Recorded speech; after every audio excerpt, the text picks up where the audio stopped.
Hey everyone, it's Caroline, and I have a really important message that I wanted to jump on here and share with you if you're feeling like you are behind in your career. You are so much more than the sum of your experiences. And I think it's a really common way of thinking, right? We tend to look back at the last 5, 10, 15 years of our career and we kind of say, okay, here's the sum total of what I've done. And what can I do with this? Where can I go next? What's the next logical or realistic step? And you know how I feel about this word realistic.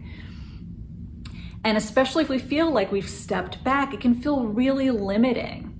Maybe you, for whatever reason, felt like you had to take a detour in your career and you've been stagnating in a certain role or a certain industry. Maybe you even stepped out of the workforce, or for whatever reason, just kind of feel like you've been working at a level that is not up to your full potential. And now as you're faced with this next career step, are feeling limited as to, what you can step into. If we're feeling behind and we're feeling like we could be up here if only we'd made these changes a few years ago, if only we hadn't stayed so long.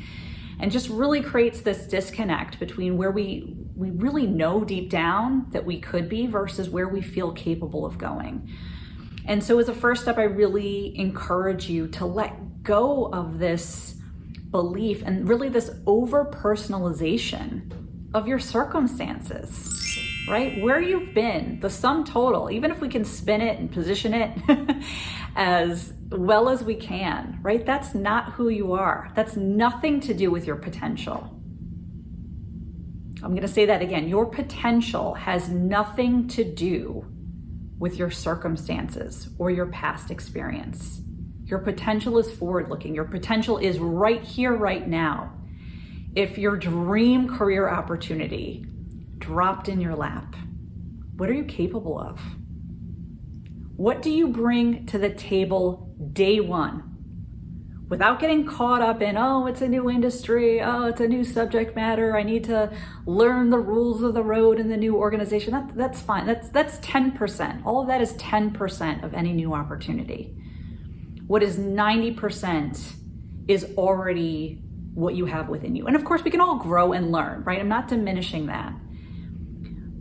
I'm inviting you to not get confused your experiences and the opportunities you've been given to where you can go starting today. And so I invite you to stop, first listen to the messages that you're telling yourself. Usually it turns up in some sort of real, kind of cruel, mean message that we tell ourselves. Who am I to think that I can get this position? Oh, little old me. Why do I deserve this? Right? I'm a nobody. I really haven't done anything thus far. So why should I go after this? And that's such a defeatist way of looking at things, and it really sells yourself short. And so I encourage you to listen to that message and challenge it. It's just not true.